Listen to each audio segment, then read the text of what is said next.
He looked terrifying, but he lived in the mountains where people hardly ever went.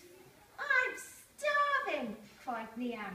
When the cold winter had passed and the new year came, Nian woke up because he was hungry, and then he went to the village to find food.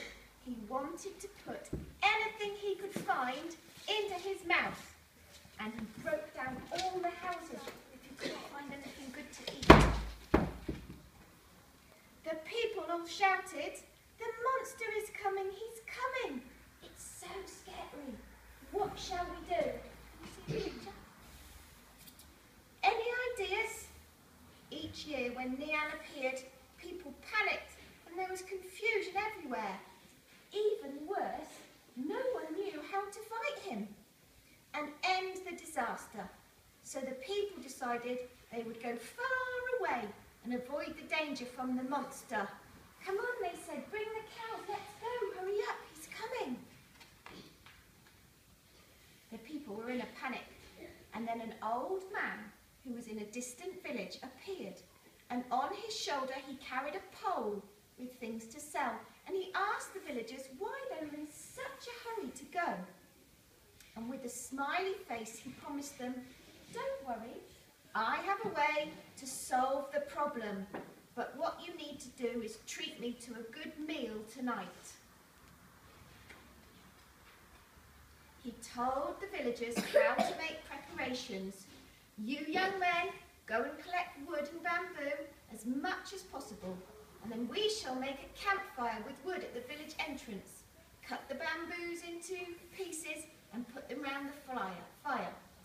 To the women and children, the old man shouted, "You go and collect any red plants and squeeze out the juice to paint the doors and the walls and everything red. The more red they are, the better it will be. And then you bind some red things with ropes and hang them around the village. At every corner we will set up torches and lanterns." So they're painting everything red and getting a big fire ready.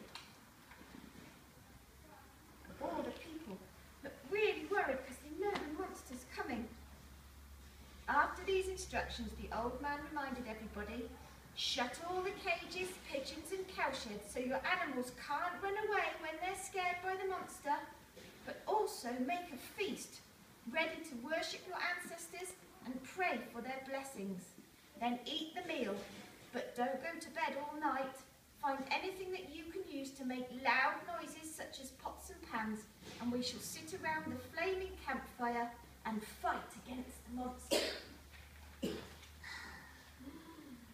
"He's coming, cried one of the villagers. Soon after this warning, the monster appeared. Everybody was all tensed up and on the alert. Oh, here he comes.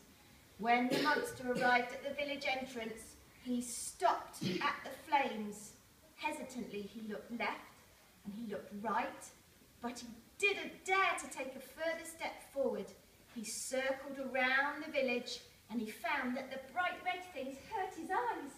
You'd be all right in your jumpers, wouldn't you, if the monster came? You'd be just fine. The flaming torches stopped the monster from getting closer to the village. Without food, his tummy was now rumbling noisily. The monster jumped up and down and shouted loudly to show the agony he was in. The earth shook terribly.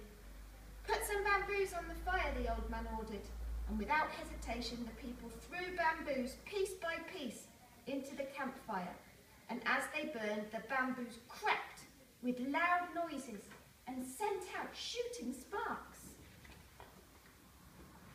Look, this is a picture of all the people banging their pans, I think, frightening away that monster who's hungry and wants to eat everything. At the same time, people banged their pots and pans hard to make more noise. Some people even waved sticks and shouted, "Go back, monster! Get out of our homes!" Altogether, the deafening noises, harsh lights, and frightening strength of the crowd finally made the monster run away. To make sure the monster wouldn't return to hurt people, everyone stayed up all night. The old man then told them When I travel around the villages to sell my goods, I hear how other people have fought the monster. I found that although he is so fierce, he is afraid of 3 things. Can you think what those 3 things might be? Noise. Yeah. So, he is afraid of the sound of firecrackers. What else? Fire. Yeah, fire, noise. Red. Red. And what's the last thing he might be frightened of? Oh, you've got them all. You're so clever. The colour red, fire, and the noise of firecrackers. As long as we have these 3 things ready, the monster will not come close to us. And after that night's experience, everybody agreed that this was so. Happy New Year! Happy New Year! People excitedly gave these good wishes to each other when they realised they were safe after the long fight all night. And to celebrate, they ate choice food and drank fine wine. Over a long period of time, this has become a joyful holiday called Pas Nian. Have I said that correctly? Which is the festival of Chinese New Year.